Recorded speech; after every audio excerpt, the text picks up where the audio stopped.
সব গুছাতে হবে।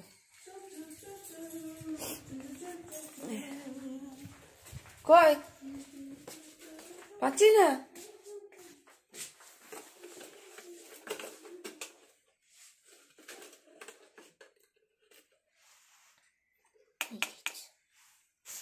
ভাত চামচ হয়েছে, আর একটু লাগবে। দুটো রুটি কেন? দুটো খাবো। কেন? এটা লক সিস্টেমটা আলাদা। সন্ধ্যেবেলা থেকে ঘুমাচ্ছে কাল থেকে, দেখি মুখটা দেখি, ঘুমিয়ে ঘুমিয়ে মুখটা একদম দেখি।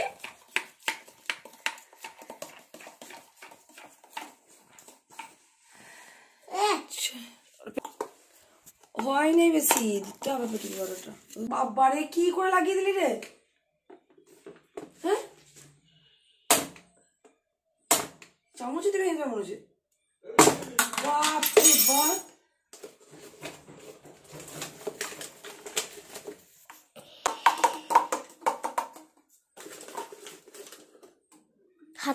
হাতে দাও তো, হাতে।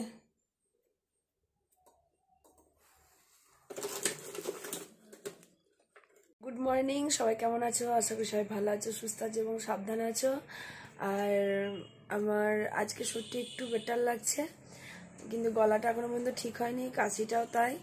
কিন্তু তার মধ্যে যে খুব কষ্ট বা অস্বস্তি হচ্ছিল শরীরটার মধ্যে, সেটা আজকে অনেকটা কম। আর তো সকাল থেকে তোমাদেরকে শুধু কাজই দেখাচ্ছি। দেখো এই আলনা এই গুছালাম, তো একটু পরে 2 মিনিট পর দেখবে অবস্থা কেমন। তাও দেখো আমার বর, দেখো এই গুছানোর পরে পরে আমার বড় দেখো কেমন লুঙ্গিটা আর চাদরটা কেমন করে রেখে দিয়ে গেছে। মানে পাগল হয়ে যাবো আমি আর পারবো না, একা একা সব করা সম্ভব নয়। এখন দেখি আমার মা এখন লেগেছে পিঠে করার জন্য, পিঠে কর। তো ওয়েদারটাও আজকে বেশ ঠান্ডা ঠান্ডা, রোদ উঠেছে, পিঠে খাওয়ার মতোই ওয়েদার। এখন দেখা যাক কতটা কি করা যায়। চলো দেখি রান্না করা যায়। মেয়ে তো খেয়ে দিয়ে পালিয়ে গেল মনে হয়, না এখনো খাচ্ছে। কি খাচ্ছ বুঝলি? বাবা ওটা কি মুখ, কি হলো ব্যাপারটা?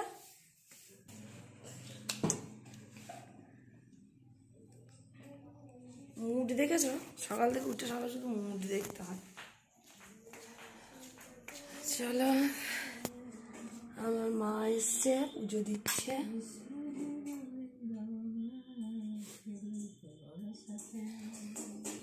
আর আমার গৃহস্থালির সব কাজকর্ম হয়ে গেছে। ঝুলটা কালকে ঝেড়েছি, তো এখন সেরকম ঝুল হয় না শীতকালে, খুব একটা ঝুল নেই। তো ওটা ঝাড়া হয়ে গেছে কালকে। তো আজকে ঘরটর যা করার, উঠোনে যা করার হয়ে গেছে, বিছানাপত্র ঠিকঠাক হয়ে গেল, মেয়েরও খাওয়া হয়ে গেছে। এবার পড়ে আছি আমি। তো আমি খাবো খেয়ে, মায়ের আজকে পূর্ণিমা আছে, তো মায়ের জন্য একটু ডালিয়া করে তারপর আমি খাবো। না ডালিয়া করে ডালিয়াই খেয়ে নেবো ভাবছি, কি করবো বুঝতে পারছি না। চলো ঝটপট কাজগুলো করে নি, বুঝলে। আমি এখন রোদে বসেছি, রোদে বসে কি করছি বলো তো? বলি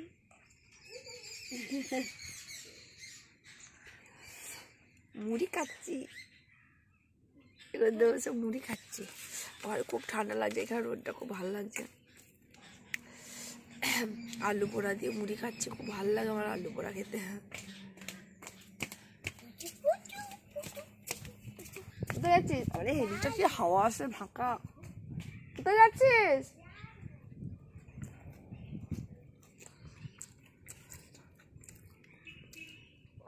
চলো খেয়ে দিয়ে রান্না করে তারপর স্নান করবো আজকে।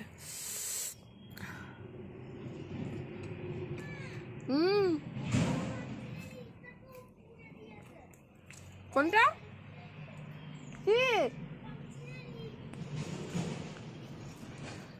আজকে পিঠে করবো, পিঠে, কিন্তু কি পিঠে হবে এখনো ঠিক নেই।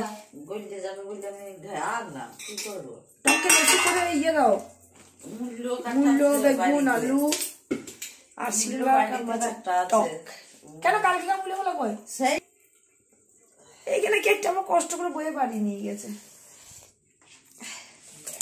কি পিঠে করবো এখনো বুঝতে পারছি না, পুলি পিঠে করবো না কি বলো ওটাকে,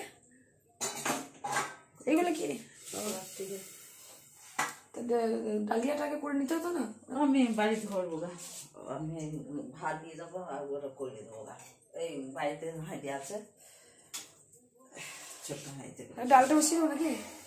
যা করবি কর। আমি আর টকটা টকটা সে মুড়িটা আনতে হবে তাহলে তো আলুটা বেশি করে দিতে হবে। আলু আজকে মাছের টক খাবো। বেশি টক করেছে না, মাছের টক ভালো লাগে। কেন কি হয়েছে টক করে? 2-3 দিন করে খাওয়া হবে। কি শুধু আমার শীতকালে যত দিন যাবে তত বুঝে যাবে টকটা। লাগে আমার কি খেতে হেভি লাগে। হ্যাঁ চলো তাহলে আমি স্নান করে নি। কোথাও দেখুন কতটা সবজি হবে, কতটা যাবে তুমি জুটো করে। মাছ কড়া পিস আছে না, সবগুলোই আছে, সেই অনেকগুলোই আছে।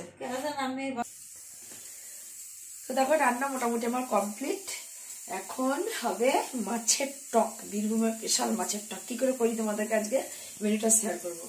তো প্রথমেই দিয়ে দেবো সর্ষের তেল,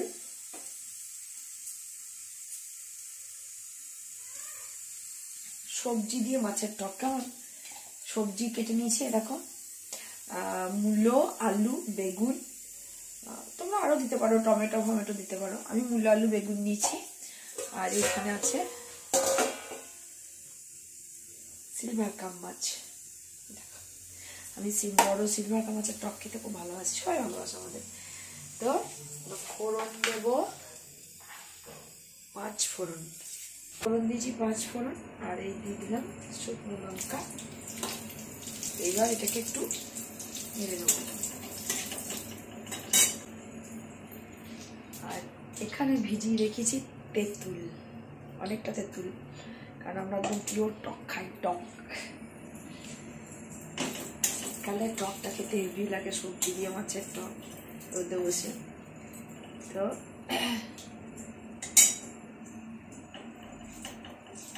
ফোড়নটা ভাজা হয়ে গেল, এবার দিয়ে দেব সবজিগুলো। এটা টাটকা সবজি।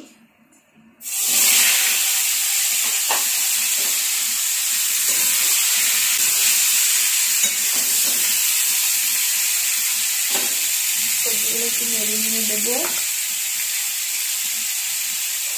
হলুদ,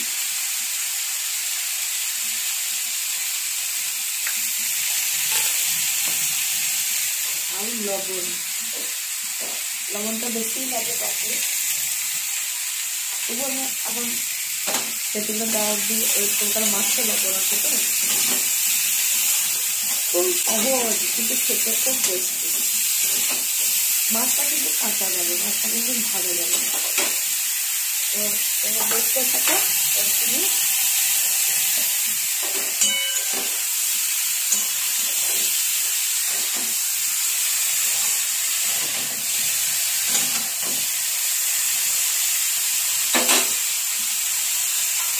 তো এটা সিদ্ধ হওয়ার জন্য এবার ঢেকে দেবো। যতক্ষণ না সবজিগুলো সিদ্ধ হবে ততক্ষণ পর্যন্ত কিন্তু আমি তেঁতুলটা দেবো না। সবজিগুলো সিদ্ধ হয়ে গেলে একটুখানি যদি নেওয়া হয় ওই তেলের উপরে, তাহলে একটু জল দিয়ে সবজিগুলোকে ভালো করে সিদ্ধ করে নেবো। তারপরে দেবো মাছটা আর তেঁতুলটা। দেখো আমার ঘরে কেমন রোদ ঢুকছে, দেখো দেখেছো? এই হচ্ছে আমার ঘরের বৈশিষ্ট্য, রোদটা হেভি ঢোকে। আর দক্ষিণ দিকে জানলা তো, শীতকালে রোদ আর গ্রীষ্মকালে খুব সুন্দর হাওয়া দেয়। কিন্তু এবার তো এই খাটটা গাঢ় হয়ে যায়, হাওয়াটা আসবে না। দেখো রোদটা পুরো, এবার একটু পরে রোদটা ঠিক এই জায়গায় এসে পড়বে, একদম পুরোটা ইয়ে হয়ে ছড়িয়ে পড়ে যায়। আর আমি স্নান টান করে এসে এখানে বসে আবার ভাত খেয়েও বসি এখানে। এই রোদটা ভালো লাগে, কিন্তু ছাদের বেশি রোদে থাকলে খুব মাথায় যন্ত্রণা করার, চোখে দেখতে পাই না। এই হালকা রোদে বসি ঠিক আছে। তো ওইদিকে রান্নাটা হয়ে গেলে আমি যাবো স্নান করতে। তাদের মধ্যে আমার সঙ্গে দেখো, দেখো একটু আগে গুছিয়ে গেলাম। দেখো আমার মেয়ে, দেখো জামা প্যান্ট কেমন ঝুলছে দেখছো। তো চলে এসেছি, আমি মাঝে একবার জল দিয়ে গেছি একটুখানি। একবার দেখে নেবো, চেক করে নেবো সবজিগুলো সিদ্ধ হয়েছে কিনা, কারণ মূলোটাই সিদ্ধ হতে টাইম লাগে।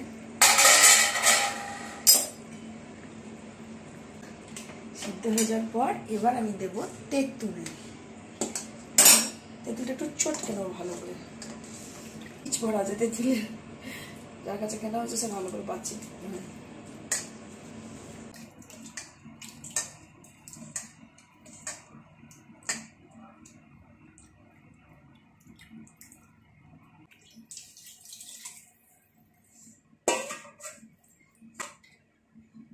আর একবার জল দিয়ে তেঁতুলটা গুলে নেবো যদি আর কিছু বেরোয়।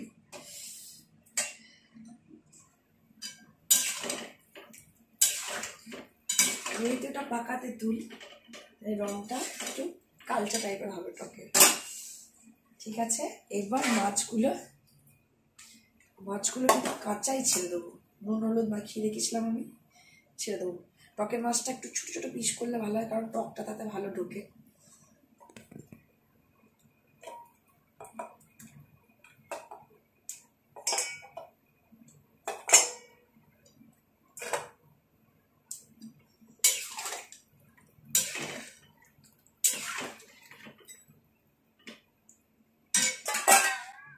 তেঁতুলের জলটা একটু ঘন হোক,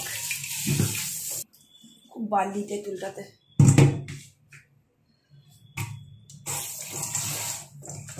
তেঁতুলের জলটা ফুটে ঘন হোক একটু, তারপরে যখন হয়ে যাবে তখন এই যে আমার একটা ফ্রাই মশলা, আমি তোমাদেরকে দেখিয়েছিলাম যে ফ্রাই মশলাটা তৈরি করার রেসিপিটা, তো সেই ফ্রাই মশলাটা দিয়ে দেবো ওর মধ্যে, দিয়ে নামিয়ে দেবো। আর একবার রেখে দেবো মাছটা সিদ্ধ হওয়ার জন্য 5-7 মিনিটের জন্য। হয়ে গেল মেনু। তো চলো এবার আমি যাবো স্নানে। আর ব্লগ বড় করছি না, কারণ ব্লগ খুব বড় হয়ে যায়, সেরকম আর দেখানোর মতো কিছু নেই। আর তাহলে আজকের মতো ভিডিওটা এখানেই শেষ করছি। সবাই ভালো থেকো, সুস্থ থেকো, সাবধানে থেকো।